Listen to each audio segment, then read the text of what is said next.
I haven't made a video now for a few days, and just in case any of you have missed me out there, which I very much doubt, I'm going to have a go at making some profiteroles today. So we're making choux pastry. Now I've only done it once or twice before, and that was a while ago, and sometimes it's a bit difficult to kind of recall what I did. So I've had a bit of a look and research as to the basis of what I need to do, and I've made a couple of little tinkers with it, or tinkered a little bit with it. But it kind of you go by a ratio. So roughly, you need 2 parts liquid to 1 part flour to 1 part butter to 2 parts eggs by weight. So that aside, I'm going to stick with grams on this particular one. So without further ado, we're going to bring some milk and water up in temperature. So I'm going to put 150 grams of milk. This is whole milk. If I can just get myself sorted, get my head back in the cooking game here. So yeah, I've been a little bit busy with things, and the wife hasn't been too well. She's had dentistry problems and things like that, so she hasn't been too well. So I've been missing action for a little bit. I've got warm water. I don't know why it's warm. Let's get some cold water. That's better. So I need 150 mils of cold water. So that'll take us up to 300 grams. Get that in there. Where are we? Just watch me grams there. It's quite important you get your measurements fairly accurate with this, because any pastry cooking, to be fair, it's all about getting the measurements right to produce the right results. It's not like cooking where you just throw a little bit of this in and a little bit of that. You need to be that little bit more disciplined with. Now let's just start bringing that to the heat. Now I need 150 grams of butter, which I'm going to measure out and then pop that in there. So let's see where we go with that. 150 grams of butter. Do you know what? Oh, we sure you're gonna have to hold your horses. I'm gonna have to go and get some more butter. Honestly.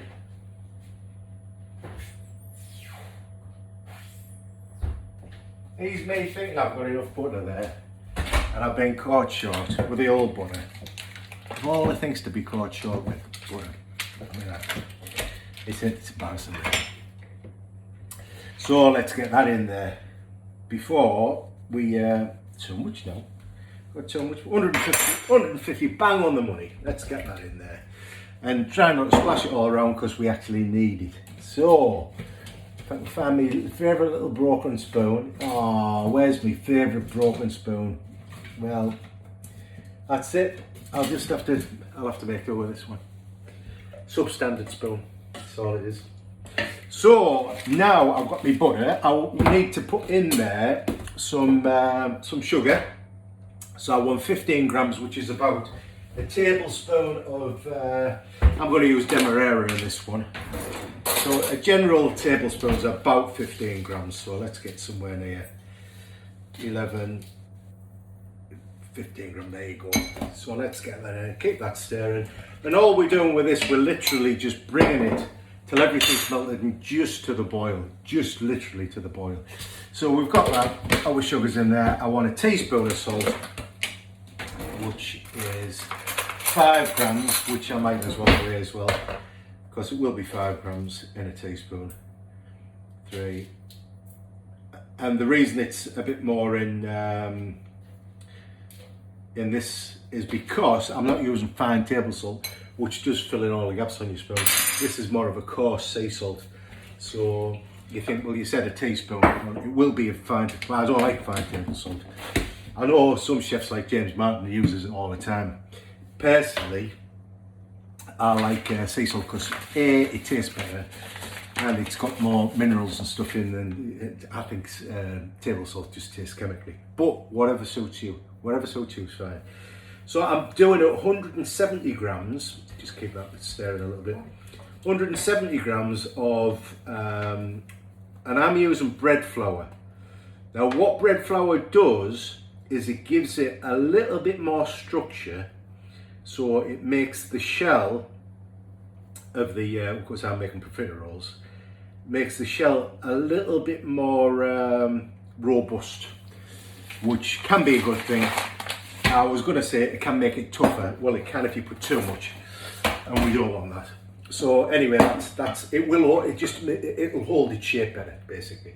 So I'll get that up to the boil. It's like I say, it's melting, and it's steaming now. So I'm just going to turn it up just to bring it quickly, because what I don't want to do is evaporate it and end up with losing the moisture out of there. So everything's in, my butter's in there, my milk's in, my water's in, and as soon as this comes up to temperature, the flour's going to go in. Let's just have a look there. Are we coming anywhere near? Butter's all melted now. It's steaming, so it won't be far. I'm just literally bringing it to the bubble. And once it's bubbling, I'm happy, and the flour's going to go in one go, and we're going to vigorously stir. It's just bubbling there. Just bubbling. There we go. Just bubbling. So I'm going to take that off the heat for now. I'm going to shoot all of the flour in, and then I'm going to mix that. Just be careful. I'm using a biggish pan. The reason I'm using a biggish pan, I'm susceptible a little bit to being over vigorous, and I can end up making splashing the thing all over the place. It's coming together as one mass now. I'm going to turn the heat down, put it back on the heat. So I'm stirring it till it comes away from the side of the pan, which it's doing now, but I'm also slightly cooking the flour out, only slightly. So once that's just, it'll take a couple of minutes. In the meantime, I'm going to measure some milk out. Milk, I've measured the milk. I'm going to crack some eggs. So I tell you what, let me just, let me finish this and I'll get on to the eggs. Normally, when you're cooking this out, you can sometimes hear like a little pop. It's the, as the flour cooks, you can hear a little popping sound, which I'm not hearing yet. Not quite. But it won't be long. No. I'm not too bothered whether you hear pop or not. But essentially what I'm wanting is clean away from the side of the pan and to come together in one lump, which it basically is. Because this can be a bit of hard work if you're not if you're doing it too much, but just starting to hear a little crackle there now, which is good. There we go. So I'm going to turn that off. That's good, and that's going to cool down for 15 minutes. While that cools, yeah, do you know what? I'll get a clean one. Let's get a little clean bowl. Just so I'm not contaminating anything when we come to mixing. So that's going to cool down for about 15 minutes.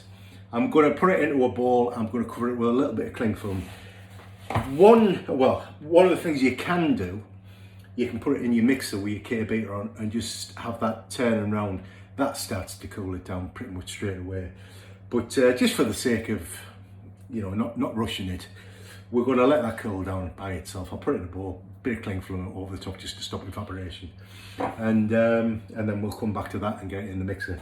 So while that's happening, all I'm going to do now is I'm going to break 6 eggs. So use that bowl for me rubbish. So yeah, we might need all of the eggs, but having the 6 eggs there just means we'll have enough. So the key thing is not to make it over wet, because once it goes too wet, throw it away. It's no good. It won't hold its shape, and like I say, you'll have to start again. And there's no good trying to add flour to it, because the flour needs to be cooked out and stuff like that. So it's yeah.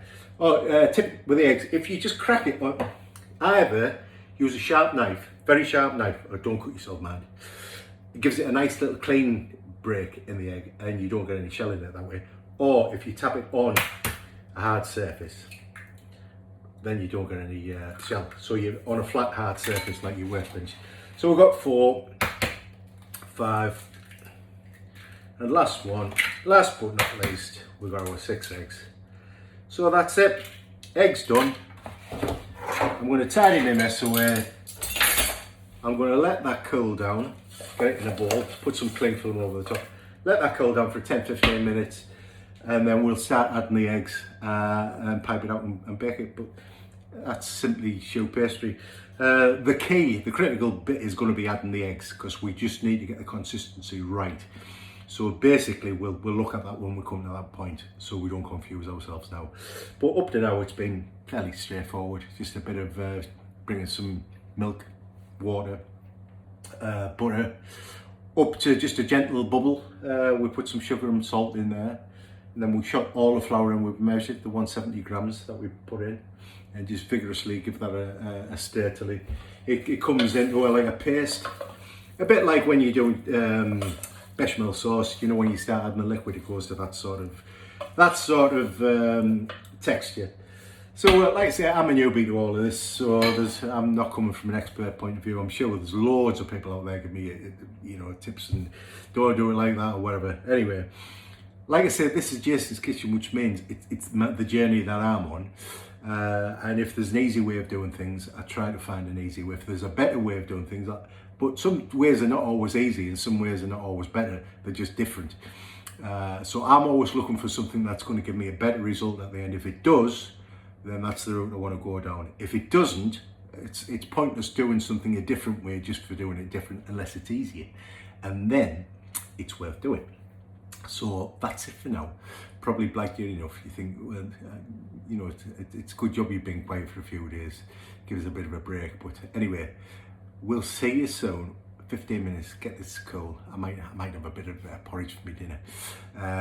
And we'll get on with the next part. So bye for now. See you soon.